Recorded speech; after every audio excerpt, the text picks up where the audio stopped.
বিসমিল্লাহির রহমানির রহিম। সুপ্রিয় একাদশ ও দ্বাদশ শ্রেণীর শিক্ষার্থীরা, ন্যাশনাল কলেজ কর্তৃক আয়োজিত অনলাইন ক্লাসে তোমাদের স্বাগতম। আমি আবার তোমাদের সামনে উপস্থিত হয়েছি ক্লাসের ধারাবাহিকতায় কমপ্লিটিং সেন্টেন্স নিয়ে। আমরা এর আগে 4টি ক্লাস করেছি। ওই 4টি ক্লাস ছিল কিসের উপর ভিত্তি করে? তোমাদের অবশ্যই মনে আছে, রুল বেসড, মানে নিয়মের উপর ভিত্তি করে। ওইখানে প্রায় সবকটা রুলই তোমাদেরকে দেখানো হয়েছে। যারা আগের ক্লাসগুলো মিস করেছো, আমি তোমাদের প্রতি রিকোয়েস্ট রাখছি, তোমরা কি করবা, আবার ওই ক্লাসগুলি দেখে নিবা, যাতে করে আমরা প্র্যাকটিস সেশনে, এই সেশনটি হবে প্র্যাকটিস সেশন, মানে এখানে সেন্টেন্স লেখা হবে, তারপরে আমরা সেন্টেন্সগুলি কি করব, ওগুলো কমপ্লিট করার চেষ্টা করব। তো এই সেশনে তোমরা অবশ্যই খাতা কলম নিয়ে বসবে। আমি কয়েকটি সেন্টেন্স লিখবো, যেহেতু প্র্যাকটিস সেশন সেহেতু এখানে সেন্টেন্স লেখা হবে। আর তোমরা জানো যে at least you have to complete 10 sentences. তোমাদের কি করতে হয়, এখানে তোমাদের অবশ্যই 10টি সেন্টেন্স কি করতে হয়, কমপ্লিট করতে হয়। আর এটি 4 নম্বর কোশ্চেন আকারে ইন সেকেন্ড পেপার তোমাদের এখানে এসে থাকে। তাহলে এটা হলো প্র্যাকটিস সেশন, আর প্র্যাকটিস সেশনটি অবশ্যই আমরা এখানে প্র্যাকটিস করব। আর সেন্টেন্স বাই সেন্টেন্স আমি কি করব, সেন্টেন্সগুলো লিখব, তারপরে তোমরা এগুলো কি করবে, কমেন্ট বক্সের মাধ্যমে এগুলো সলভ করার চেষ্টা করবে, আমাকে জানাবে। তারপরে আমি দেখব যে তোমাদের সেন্টেন্সগুলো হয়েছে কিনা, তারপর আমি আবার কারেক্ট করে দেব। ওকে, লেট আস স্টার্ট। আসো আমরা শুরু করি। Yes,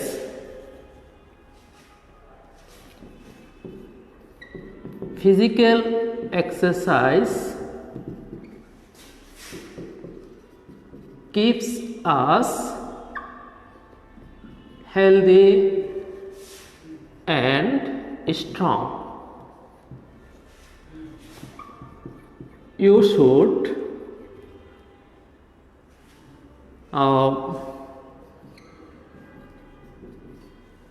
take regular physical exercise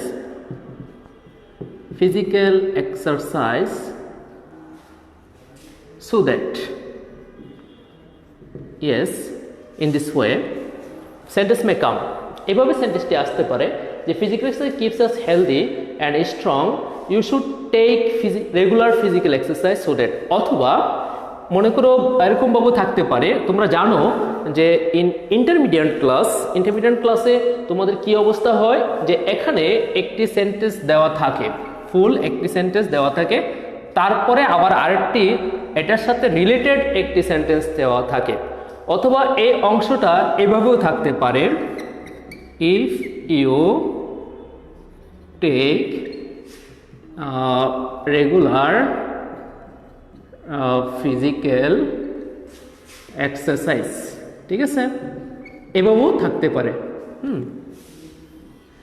yes, তাহলে আমরা আগের ক্লাসগুলোতে আমরা দেখেছি এবং নিয়মগুলো শিখেছি যে কিভাবে কি থাকলে কি হবে। আসলে কমপ্লিটিং সেন্টেন্সের ক্ষেত্রে যে বিষয়গুলি হয়ে থাকে সেটি হলো, একটি হলো তোমাকে নিয়মের দিকে লক্ষ্য রাখতে হয়। অবশ্যই তোমাকে নিয়মের দিকে কি করতে হয়, লক্ষ্য রাখতে হয়, ঠিক আছে। আবার সেন্স, মানে সেন্টেন্সটি কি সেন্স প্রদান করে ওটার দিকেও তোমাকে কি করতে হয়, লক্ষ্য রাখতে হয়। তাহলে দেখো এখানে কি আছে, physical exercise keeps us healthy and strong, you should take, তোমার উচিত রেগুলার ফিজিক্যাল এক্সারসাইজ, নিয়মিত ফিজিক্যাল এক্সারসাইজ করা, সুদের যাতে করে। তাহলে এখানে সুদের পেয়েছি, তাই না? নিশ্চয়ই তোমাদের সুডেটের নিয়মটি মনে আছে। সুডেটটি কিসের চিহ্ন? কমপ্লেক্স সেন্টেন্সের চিহ্ন। সুডেটটি কিসের চিহ্ন? কমপ্লেক্স সেন্টেন্সের চিহ্ন। তাহলে পরের অংশে কি হবে, সাবজেক্ট ক্যান অথবা কুড, তারপরে একটি ভার্ব, তারপরে এক্সটেনশন। তাহলে সো দ্যাট আমরা কি করব, এই সাবজেক্টটি এখানে নিয়ে আসবো, সো দ্যাট যাতে করে ইউ, যেহেতু এখানে শুড আছে প্রেজেন্ট ইন্ডিকেট করে, তাই না? যেহেতু শুড আছে কি ইন্ডিকেট করে, প্রেজেন্ট ইন্ডিকেট করে, তো সেহেতু আমরা কি এখানে ক্যান ব্যবহার করব না কুড ব্যবহার করব বলো তো? ইয়েস, আমরা ক্যান ব্যবহার করব, কারণ এখানে শুডটি প্রেজেন্ট ইন্ডিকেট করে। শুডের যাতে করে ইউ ক্যান বি, তুমি হতে পারো হেলদি, স্বাস্থ্যবান। শুডের যাতে করে ইউ ক্যান এভাবে লিখতে পারো, you can maintain a sound health. হ্যাঁ, লেখা যেতে পারে, হ্যাঁ পারেই তো। You can maintain a sound health, যাতে করে তোমার একটি সুস্বাস্থ্য মেনটেন করতে পারো। শুডের যাতে করে you can lead a happy life, হ্যাঁ দেওয়া যেতে পারে। শুডের যাতে করে you can lead a happy life, তুমি একটি সুখী জীবন অতিবাহিত করতে পারো, দেওয়া যায়। শুডের যাতে করে ইউ মে হ্যাভ, যাতে করে তোমার থাকতে পারে, may have a sound health, এটাও দেওয়া যাবে, তাই না? আবার যদি এরকমভাবে থাকে, মনে করে এই অংশটুকু আছে, physical exercise keeps us healthy and strong, এই অংশটুকু আছে, তারপরে মাঝখানেরটুকু থাকলো না, এটা থাকলো না, না থেকে কিভাবে থাকলো, if you take regular physical exercise, মানে কন্ডিশনালের মধ্যে সেন্টেন্সটি থাকলো। সেন্টেন্সটি কোন অবস্থায় থাকলো? কন্ডিশনাল মধ্যে থাকলো, মানে if you take regular physical exercise. মনে আছে অবশ্যই, এটা কোন কন্ডিশনাল? ফার্স্ট কন্ডিশনাল না second conditional? Yes, first conditional, কারণ ইফের সাথে প্রেজেন্ট টেন্স রয়েছে, প্রেজেন্ট ইনডিফিনিট টেন্স রয়েছে, সেহেতু এটা কি? এটা হলো ফার্স্ট কন্ডিশনাল। তো ফার্স্ট কন্ডিশনাল হলে পরের অংশে কি হবে? পরের অংশ হবে subject, may, can, shall, will, তারপরে ভার্বের প্রেজেন্ট ফর্ম, তারপরে এক্সটেনশন।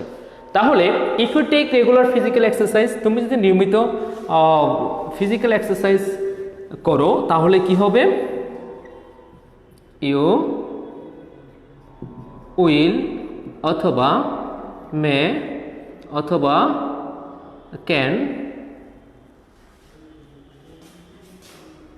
বি হেলদি, স্বাস্থ্যবান হতে পারো, তাই না? অথবা you will have a good health, you will have a sound health, অথবা you will lead a happy life, অথবা you may lead a happy life, অথবা you can lead a happy life in this way. ঠিক আছে? তারপরের sentence,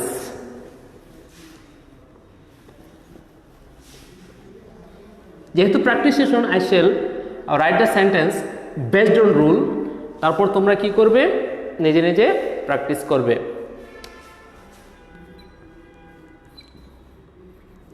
they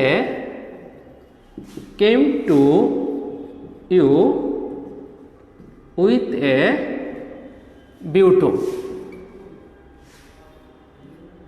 but you scolded them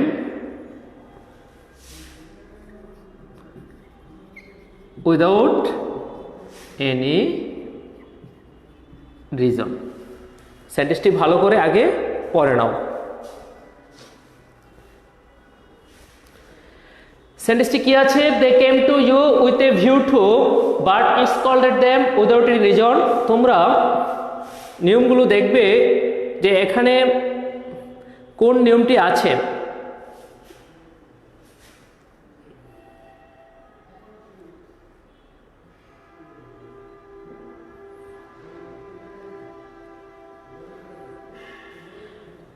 এখানে দে came to you, তারা এসেছিল তোমার কাছে, উইথ এ ভিউ টু, তারপরে but you scolded them. Scolded অর্থ কি?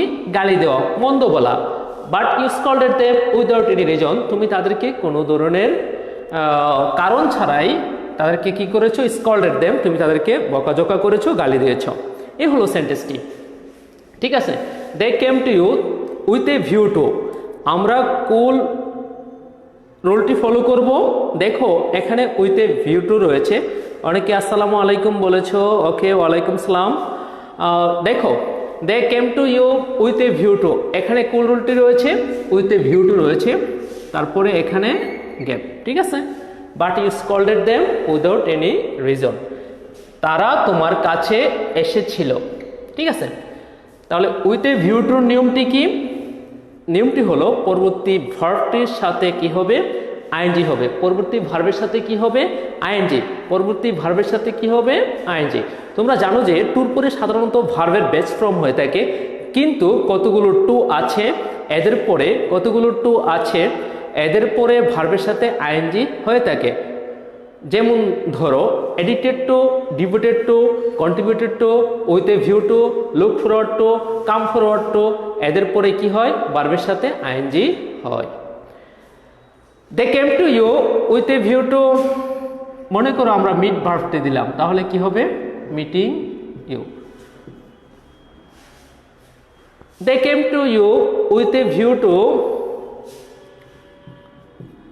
সলভিং দ্য প্রবলেম, হতে পারে তারা সমস্যাটি সমাধান করতে এসেছিল। With a view to discussing the matter with you, এভাবেও তুমি লিখতে পারো with a view to meeting you, with a view to solving the problem, with a view to discussing the matter with you. ঠিক আছে, আমাদের মূল কথা হলো এখানে উইথ এ ভিউ টু আমরা পেয়েছি, পরের ভার্বের সাথে কি হবে, I N G. But you scolded them without any reason, তুমি তাদেরকে কোনো ধরনের যুক্তি ছাড়াই কি করেছো, বকাঝকা করেছো। Okay, I am writing another sentence.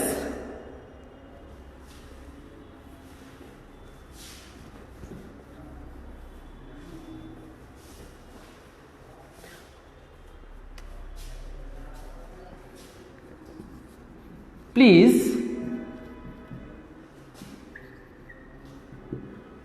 wait here until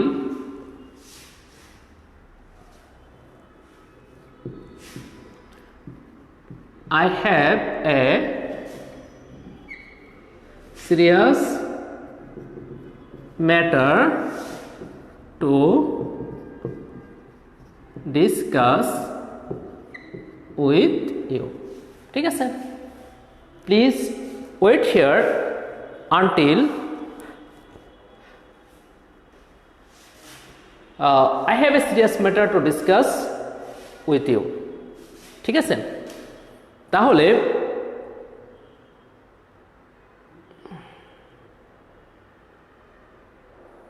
পুরোটা সেন্টেন্স তোমাদের অবশ্যই পড়তে হবে। কি আছে এখানে, প্লিজ ওয়েট হিয়ার ভার্ব দিয়ে শুরু হয়েছে। ঠিক আছে, আনটিল মানে কি, যতক্ষণ পর্যন্ত না। I have a serious matter, আমার একটি গুরুত্বপূর্ণ বিষয় আছে, টু ডিসকাস উইথ ইউ, তোমার সাথে আলোচনা করার।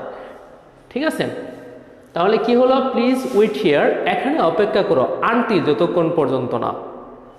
ঠিক আছে, এটা বিভিন্নভাবে তোমরা লিখতে পারো, যতক্ষণ পর্যন্ত না আমি ফিরে আসি, যতক্ষণ পর্যন্ত না বৃষ্টি শেষ হয়, যতক্ষণ পর্যন্ত না আমার বন্ধু আসে, লিখতে পারো।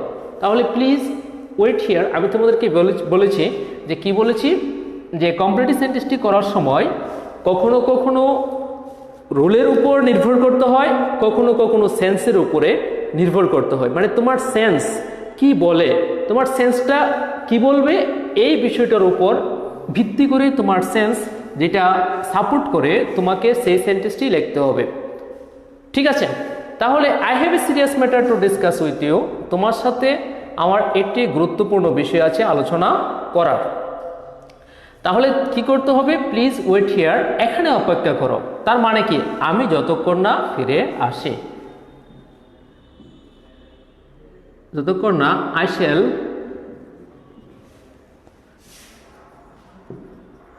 Come back. অথবা তুমি যদি লেখো যে আমি ফিরে আসবো, অথবা তুমি যদি লেখো আই কাম ব্যাক, হয়ে যাবে। অথবা তুমি যদি লেখো আই রিটার্ন, হয়ে যাবে সেন্টেন্সটি। ঠিক আছে, যদি লেখো যে আই শ্যাল কাম ব্যাক, যতক্ষণ না আমি ফিরে আসবো, অথবা তুমি যদি লেখো যে আই কাম ব্যাক, আমি যতক্ষণ না ফিরে আসি, অথবা আই রিটার্ন, আমি যতক্ষণ না ফিরে আসি, তাহলে কিন্তু সেন্টেন্সটি হয়ে যাচ্ছে। তাহলে I have a serious matter to discuss with you, যেহেতু বিষয়টা আমার এবং তোমার সাথে রিলেটেড, সেহেতু এই অংশটুকু আমরা আই শ্যাল কাম ব্যাক অথবা আই কাম ব্যাক অথবা আই রিটার্ন, এগুলো দিয়ে আমরা কি করতে পারি, কমপ্লিট করতে পারি। ঠিক আছে, Okay, I am writing another sentence.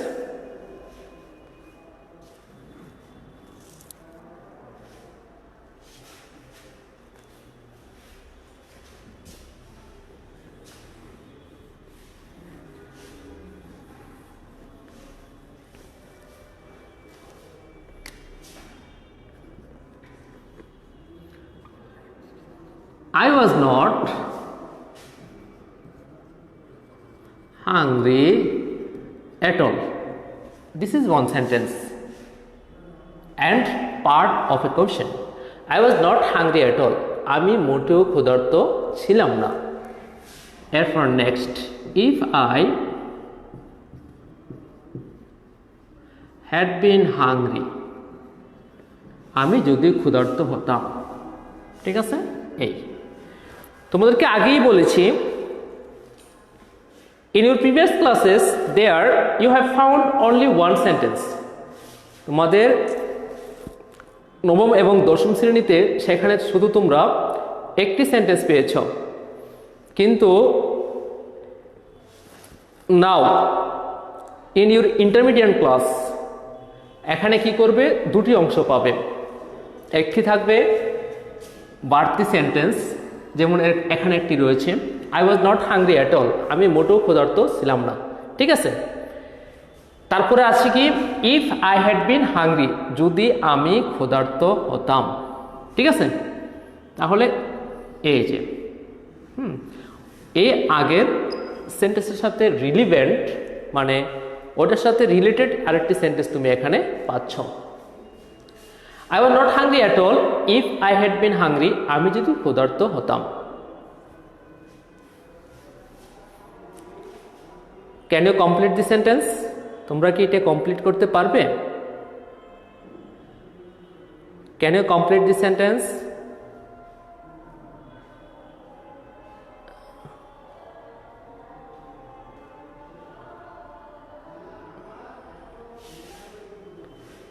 Try to complete this sentence. এটা একটু কমপ্লিট করার চেষ্টা করো তো। এটা কোন কন্ডিশনালে আছে কমেন্ট বক্সে আমাকে জানাও যে এটা কোন কন্ডিশনাল, ফার্স্ট কন্ডিশনাল না সেকেন্ড কন্ডিশনাল না থার্ড কন্ডিশনাল, বলো তো দেখি এটা কোন কন্ডিশনালের মধ্যে আছে।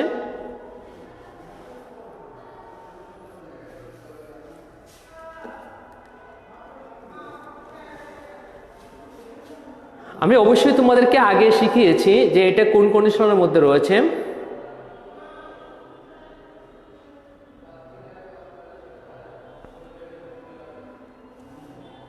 Yes, some students have informed me that this is third conditional. Okay, thank you. তাহলে আমরা যদি এটাকে কমপ্লিট করি তাহলে কিভাবে করতে হবে? থার্ড কন্ডিশনালের অবশ্যই একটি রুল রয়েছে, একটি নিয়ম রয়েছে। নিয়মটি কি? পরের অংশ হবে would have, could have, might have. পরের অংশে কি হবে? Would have, could have, might have. Right, তাহলে দেখি if I had been hungry, যদি আমি ক্ষুধার্ত হতাম। I was not hungry at all, আমি মোটেও ক্ষুধার্ত ছিলাম না। If I had been hungry, যদি আমি ক্ষুধার্ত হতাম, তাহলে কি করতাম? যেহেতু এখানে হ্যাডের পরে ভার্ব 3 রয়েছে, তাহলে এটা কোন কন্ডিশনাল? Third conditional. Because this sentence is past perfect tense. এই সেন্টেন্সটা কোন টেন্সে আছে? পাস্ট পারফেক্ট টেন্সে আছে। For that reason this sentence is third conditional, and so we have to use here subject. এখানেও আই, ওই জায়গায়ও কি হবে? সাবজেক্টটি হবে আই, তারপরে হবে would have, could have, might have, যে কোনো একটি। আচ্ছা ঠিক আছে, could have,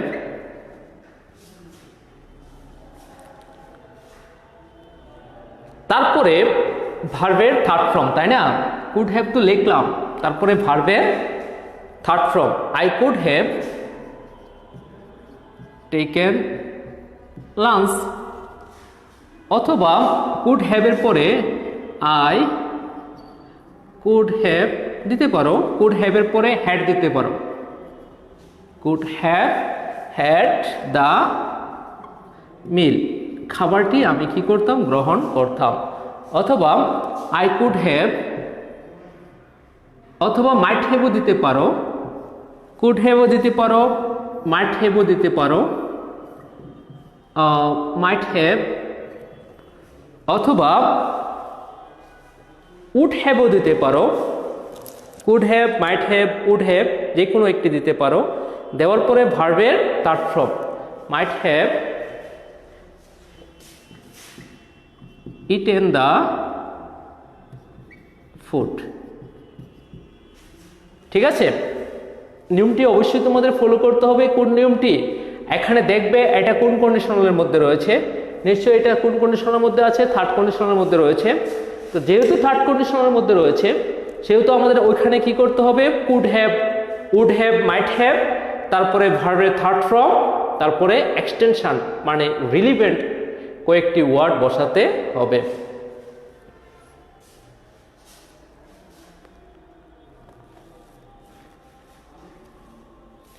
Okay, I am writing another sentence.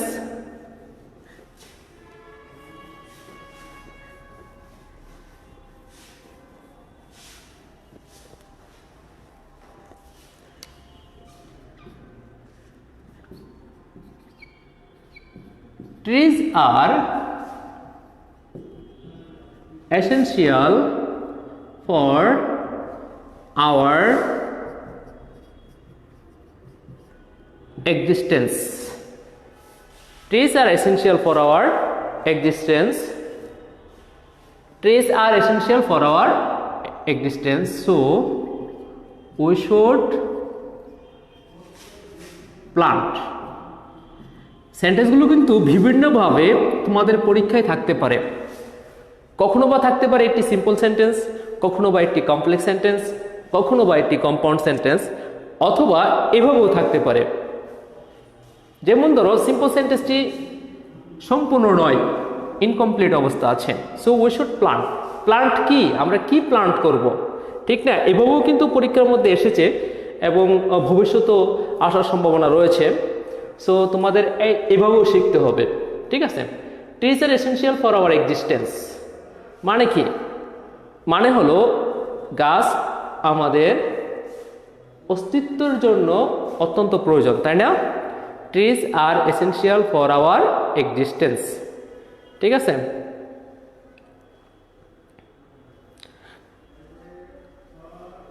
We should plant এভাবেও কিন্তু তোমাদের পরীক্ষার মধ্যে এসেছে, উই শুড প্লান্ট। তাহলে আগে কি আছে? আগে রয়েছে ট্রিজ আর এসেনশিয়াল, এটা অত্যন্ত প্রয়োজন। কিসের জন্য? ফর আওয়ার এক্সিস্টেন্স, আমাদের অস্তিত্বর জন্য গাছ অত্যন্ত প্রয়োজন। তাহলে উই শুড প্লান্ট, আমাদের উচিত প্লান্ট, রোপণ করা। কি রোপণ করব তাহলে? আগের সেন্টেন্স আমাদেরকে কি বলতে চাচ্ছে? আগের সেন্টেন্সে ট্রিজ কথা আছে, তাহলে সো উই শুড প্লান্ট। যেহেতু এটার সাথে আমাদের অস্তিত্বের সম্পর্ক রয়েছে, অস্তিত্বের একটি ব্যাপার স্যাপার রয়েছে, সেহেতু অস্তিত্বের ব্যাপার স্যাপার যেহেতু, তো সেহেতু আমাদের কি করতে হবে? কম গাছ রোপণ করলে হবে না বেশি করে গাছ রোপণ করতে হবে? ইয়েস, বেশি করে গাছ রোপণ করতে হবে, বৃক্ষরোপণ করতে হবে। তাহলে we should plant more and more trees. কিসের জন্য? এই যে দেখো এখানে একটি কথা আছে, ফর আওয়ার এক্সিস্টেন্স, আমাদের অস্তিত্বের জন্য, ঠিক আছে? তাহলে we should plant more and more trees, এভাবে লিখতে পারো, ফর আওয়ার এক্সিস্টেন্স, আমাদের অস্তিত্বের জন্য লেখা যায়। অথবা এভাবেও কিন্তু কমপ্লিট করা যায়, উই শুড প্লান্ট। তুমি যদি মোর না দিতে চাও ওকে দিতে পারবা, সমস্যা নেই। We should plant trees for our existence. অথবা more and more trees to survive, to live, to ensure healthy environment, ঠিক আছে? এভাবে লেখা যায়। We should plant more and more trees. আমরা ট্রিজ কেন ব্যবহার করলাম? আগের সেন্টেন্সটি আমাদেরকে এই সেন্স, এই কনসেপশনটি আমাদেরকে প্রদান করছে। এই কনসেপশন বেস্ট করে আমাদের অবশ্যই সেন্টেন্সটি কি করতে হবে? কমপ্লিট করতে হবে।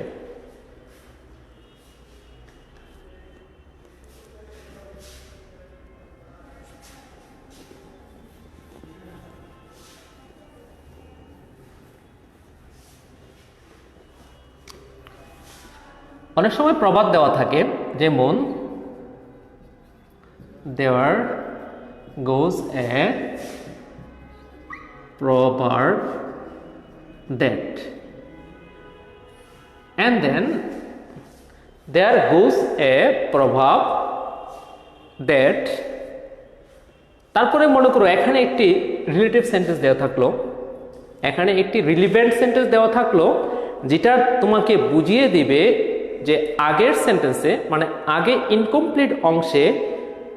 ইনকমপ্লিট অংশে কোন প্রবাদটি বসবে। যেমন ধরো দেয়ার গোজ এ প্রবাদ দ্যাট, এখানে দেওয়া থাকলো so we should make the proper use of time, অথবা এরকম ভাবে একটি প্রবাদ থাকলো, অথবা অন্যভাবে থাকতে পারে so it is high time, so it is high time we worked together. ঠিক আছে, এভাবে থাকলো, মনে করো it is high time we worked together. There goes a proverb that, তারপর থাকলো so we should make the proper use of time, এরকমভাবে থাকতে পারে, অথবা it is high time we worked together, এটাই উপযুক্ত সময় আমাদের একসাথে কাজ করার। তাহলে দেয়ার গোজ এ প্রভাব দ্যাট, প্রথমে আমরা এই অংশটুকু চেষ্টা করি যে আসলে এই অংশটুকু কোন ধরনের প্রবাদ প্রবচন চাচ্ছে। দেয়ার goes a proverb that so we should make the proper use of time, এই প্রবাদটি কার সাথে রিলেটেড? সময়ের সাথে রিলেটেড। কার সাথে রিলেটেড? সময়ের সাথে রিলেটেড। তাহলে যেহেতু সময়ের সাথে রিলেটেড, সেহেতু আমাদের সময় রিলেটেড একটি প্রবাদ লিখতে হবে। We should make the proper use of time, যেহেতু এখানে সময়ের উল্লেখ আছে, সেহেতু আমাদের কি করতে হবে? টাইম রিলেটেড, সময় রিলেটেড একটি প্রবাদ আমাদের লিখতে হবে। সময় রিলেটেড প্রবাদটি কি? অবশ্যই তোমাদের মনে আছে যে time and tide wait for none, এটা কি রিলেটেড? সময় রিলেটেড প্রবাদ প্রবচন।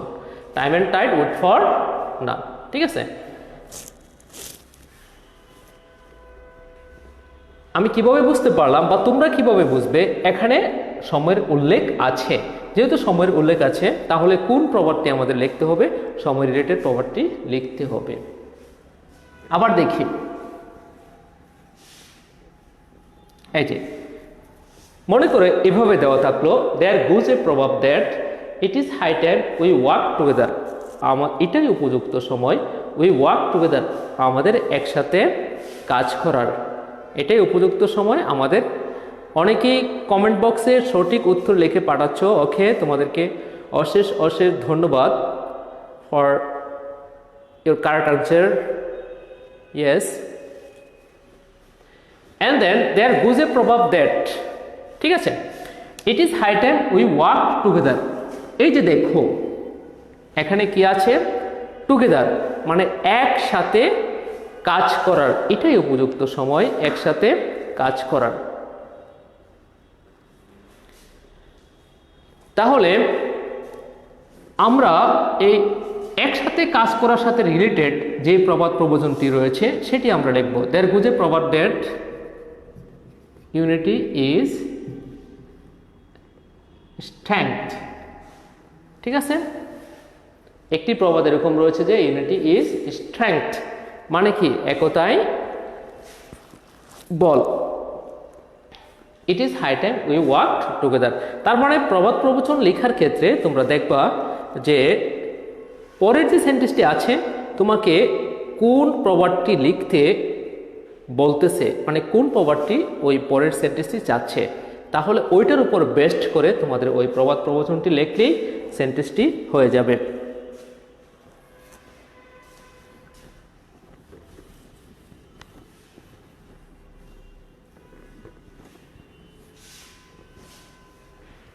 Number 7, We should drink pure water. We should drink pure water. We should drink pure water since the water of this bottle is not pure. ঠিক আছে?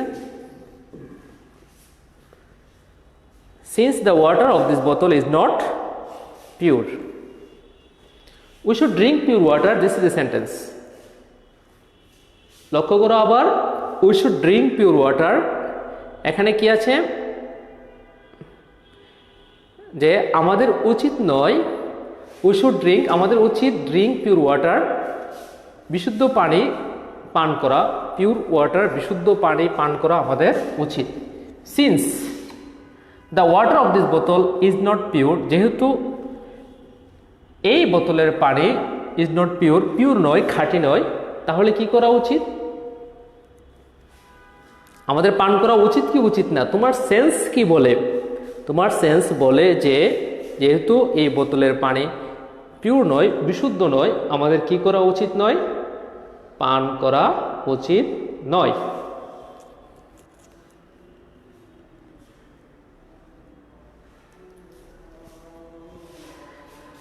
তাহলে আবার লক্ষ্য করো, এখানে সিন্স রয়েছে।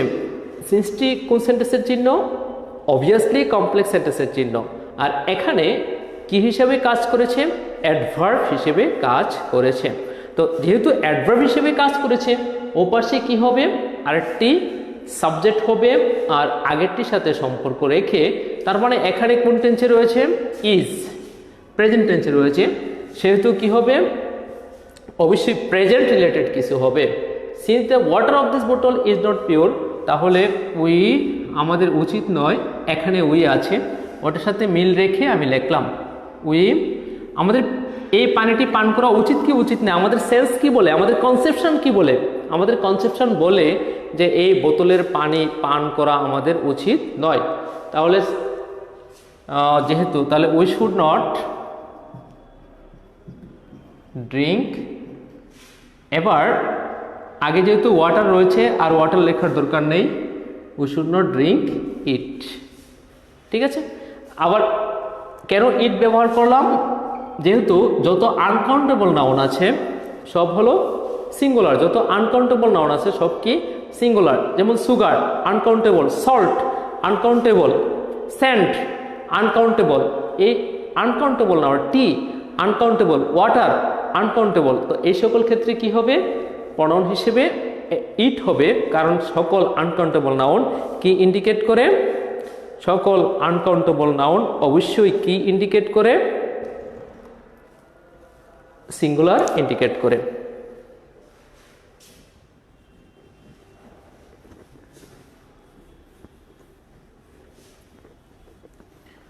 Okay, I am writing another sentence. Two brothers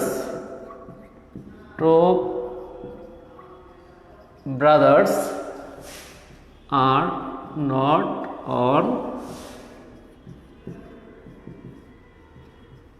good terms. মানে অথবা the two brothers, এখানে দা ব্যবহার করলে পারো, ওকে করে দাও। The two brothers are not on good terms. Yesterday when I went to their house in this way. এখানে when রয়েছে, তাই না? when মানে কি বোঝায়? when মানে হলো একটি কমপ্লেক্স সেন্টেন্সের চিহ্ন। ঠিক আছে? when মানে কিসের চিহ্ন? এটি কমপ্লেক্স সেন্টেন্সের। We should not drink it. Okay, fine, thank you. Who has written this? We should not drink it. Okay, you are thanked. And then the two brothers are not on good terms. Yesterday when, দেখো লক্ষণীয় বিষয়, এই অংশটুকু এক টেন্সে রয়েছে, পরের অংশটুকু আবার আরেক টেন্সে রয়েছে। Yesterday when I went to their house, গতকাল যখন আমি তাদের বাড়িতে গিয়েছিলাম। বাংলায় একটু চিন্তা করে দেখি কি বোঝাতে চাচ্ছে এই সেন্টেন্সটি, বলো তো কি বোঝাতে চাচ্ছে? আমাদেরকে বলতে চাচ্ছে যে গতকাল যখন আমি তাদের বাড়িতে গিয়েছিলাম। আগের কথাটা কি? আগের কথাটা হলো এরকম যে দুনো ভাইয়ের মধ্যে ভালো সম্পর্ক নাই। তো ভালো সম্পর্ক না থাকলে তারা কি করবে? তারা অবশ্যই একে অন্যের সাথে ঝগড়া করবে। তারা কি করবে? অবশ্যই একে অন্যের সাথে ঝগড়া করবে, তাই না? তাহলে যেহেতু ভালো সম্পর্ক নেই, তাদেরকে আমি কোন অবস্থায় পাবো? ঝগড়া করতেছে এরকম অবস্থায় পাবো। ঝগড়া করা ইংলিশটি কি? কোয়ারেল। কোয়ারেল অর্থ কি? ঝগড়া করা। The two brothers are not on good terms yesterday when I went to their house. আর এখানে হোয়েন রয়েছে। হোয়েন থাকার মানে হলো এটা complex sentence.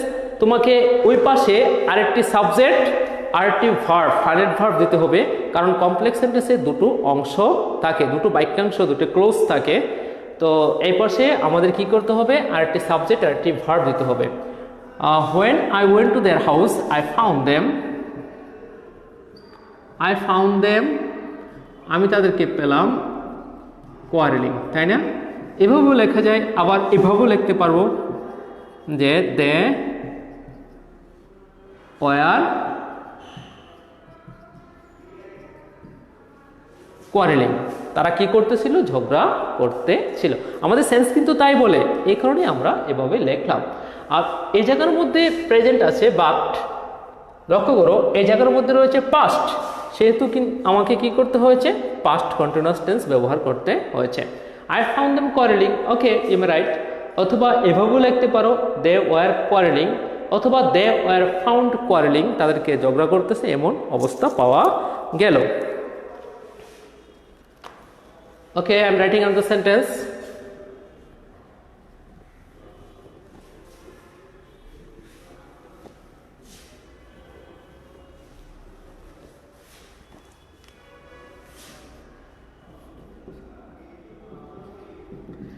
Air is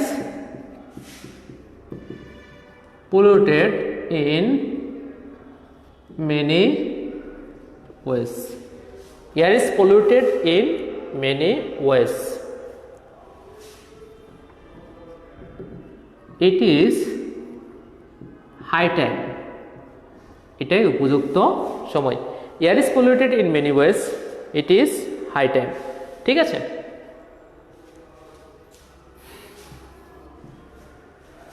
Air is polluted in many ways. It is high time. এভাবে board পরীক্ষায় এসেছে, আবার তোমাদের সময়ও আসতে পারে। কিন্তু মেইন কথা যেটা, সেটা হলো তোমাদের নিয়মগুলো জব্দ করতে হবে এবং নিয়মগুলো কিভাবে অ্যাপ্লাই করবা ওই অ্যাপ্লাইয়ের দিকেও লক্ষ্য রাখতে হবে। আর যেহেতু দুটি সেন্টেন্স থাকে এবং প্রথম সেন্টেন্সের উপর ভিত্তি করে পরবর্তী সেন্টেন্সটি কমপ্লিট করতে হয়, সেহেতু একটু মনোযোগিত হওয়া লাগবেই, তাই না? তোমাদের you must be so conscious, so serious.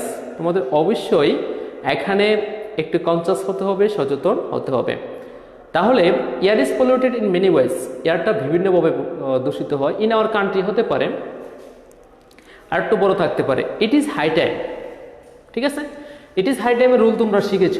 It is high টাইমটা বিভিন্নভাবে থাকতে পারে। It is high time for us, এভাবে থাকতে পারে। It is high time to, এভাবেও থাকতে পারে।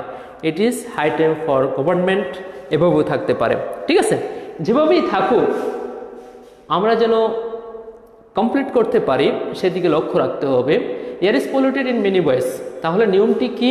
ইট ইজ হাই টাইম যদি থাকে তাহলে পরের অংশ হবে পাস্ট ইনডিফিনিট। যদি তুমি সাবজেক্ট ব্যবহার করো, তুমি যদি টু দিয়ে যদি করো তাও কমপ্লিট করতে পারবা। মনে করো এখানে টু দিয়ে কমপ্লিট করলা, ওকে ফাইন, তুমি কিন্তু এটাকে কমপ্লিট করতে পারছো, কোনো অসুবিধা নাই। It is high time to stop air pollution, okay হয়ে যাবে। অথবা এখানে তুমি সাবজেক্ট দিয়ে করলা, ঠিক আছে। যখন তুমি সাবজেক্ট দিয়ে করবা তখন কিন্তু অবশ্যই তোমাকে পাস্ট ইনডিফিনিট টেন্স ব্যবহার করতে হবে। আবার অনেক সময় কিন্তু এভাবেও থাকতে পারে, it is high time we, অথবা it is high time people, অথবা it is high time government, এরকমভাবে থাকতে পারে। তখন তুমি কি করবা, সাবজেক্ট যদি এখানে দেওয়া থাকে তোমাকে অবশ্যই এখানে পাস্ট টেন্স ব্যবহার করতে হবে। সাবজেক্ট যদি দেওয়া থাকে অবশ্যই তোমাকে পাস্ট টেন্স ব্যবহার করতে হবে। তাহলে it is high time we stopped air pollution, বুঝতে পারছো? আর যদি ফর আস প্রিপোজিশন দিয়ে অবজেক্ট ফর্ম দেওয়া থাকে সেই ক্ষেত্রে টু দিয়ে বাকি অংশটুকু লিখে দেবা, টু স্টপ এয়ার পলিউশন, এই তো হয়ে গেল। অথবা it is high time to, এরকম দেওয়া থাকলো, সাবজেক্ট কিছুই দেওয়া থাকলো না, it is high time to, তখন কি করবা, স্টপ এয়ার পলিউশন। অথবা এরকম ভাবে থাকতে পারে, to stand against air pollution, ঠিক আছে। টু এনশিওর ক্লিন এনভায়রনমেন্ট, হ্যাঁ হতে পারে, ঠিক আছে।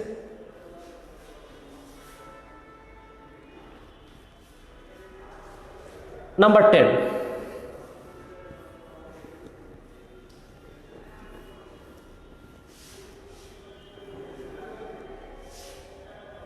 this is the last sentence, the martyrs, ঠিক আছে, let down their lives so that,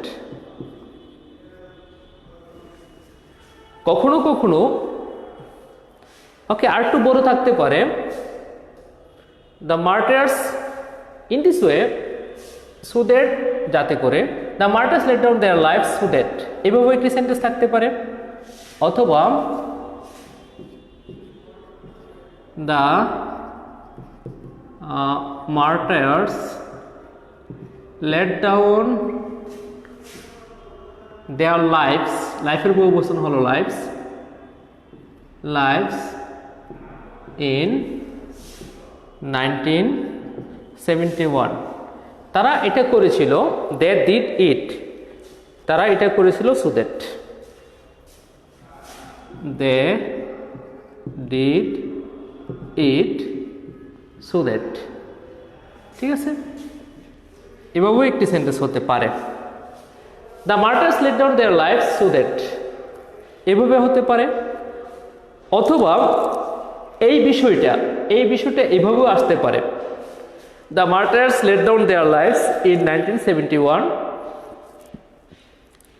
martyrs মানে শহীদরা কি করেছিল, তাদের জীবন উৎসর্গ করেছিল, দিয়েছিল, কত সালে, 1971-এ। কিসের জন্য দিয়েছে, যাতে করে, সুডেট অর্থ কি, যাতে, সুডেটটি যখন একসাথে হবে তখন অর্থ কি দাঁড়াবে, যাতে।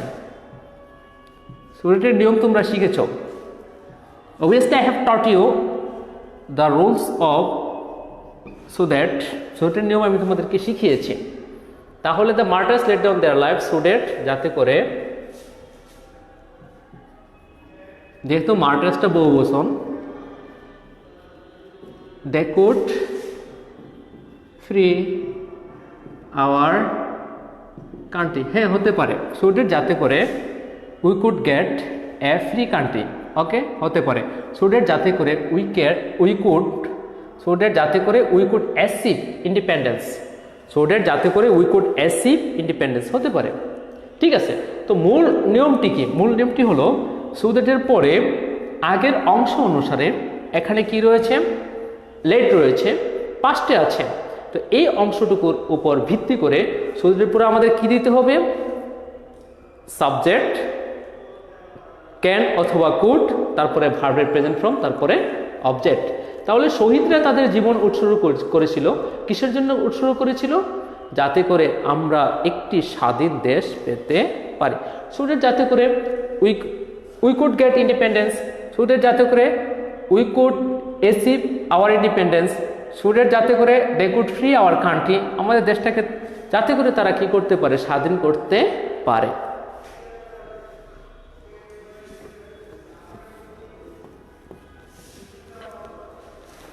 পরের সেন্টেন্সটি দেখি, the martyrs late down their lives. Martyrs শহীদরা লেট ডাউন দেয়ার লাইফস তাদের জীবন উৎসর্গ করেছিল in 1971 সালে। কেন? দে ডিড ইট, তারা এটা করেছিল সো দ্যাট, যাতে করে ওখানে কি করতে হবে, আরেকটি সাবজেক্ট, আর এখানে যেহেতু ডিড রয়েছে সেহেতু আমরা কি করব, পাস্ট টেন্স ব্যবহার করব। দ্যাট ডিড ইট, তারা এটা করেছিল সো দ্যাট, যাতে করে উই, এবার ক্যান হবে না কুড হবে, কুড হবে। কারণ কি? কারণ হলো এখানে কি রয়েছে, ডিড রয়েছে।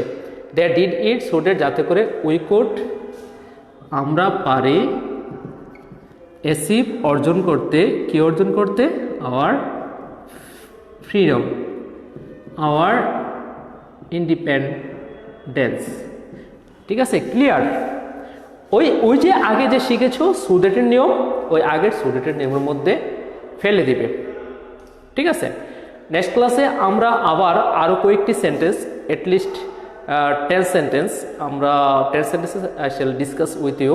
এভাবে লেখে, দিস ইজ প্র্যাকটিস সেশন। তো তোমরা কি করবে, আগের যে ক্লাসগুলো হয়েছে এই কমপ্লিটিং সেন্টেন্সের উপরে যে 4টি ক্লাস হয়েছে, ওই 4টি ক্লাস মনোযোগ সহকারে আবার দেখবে আমাদের কলেজ পেজ থেকে। কলেজ পেজের মধ্যে ওগুলো রয়েছে, ওগুলো বারবার দেখবে। দেখলে কি হবে, দেখলেই তোমাদের এই সেন্টেন্সগুলো করতে সহজ হবে। আমি তোমাদেরকে বলেছিলাম যে আমরা যদি at least 20 sentences if we can complete, and then it will be so easier for us to complete the other sentences. তোমরা যে কোনো ধরনের সেন্টেন্স কি করতে পারবা, কমপ্লিট করতে পারবা, যদি তোমরা আমার ওই আগের 4টি ক্লাস ফলো করো। ওকে, ভালো থাকো, সুস্থ থাকো, বাসায় অবস্থান করো এবং স্বাস্থ্যবিধি মেনে চলো। আল্লাহ হাফেজ।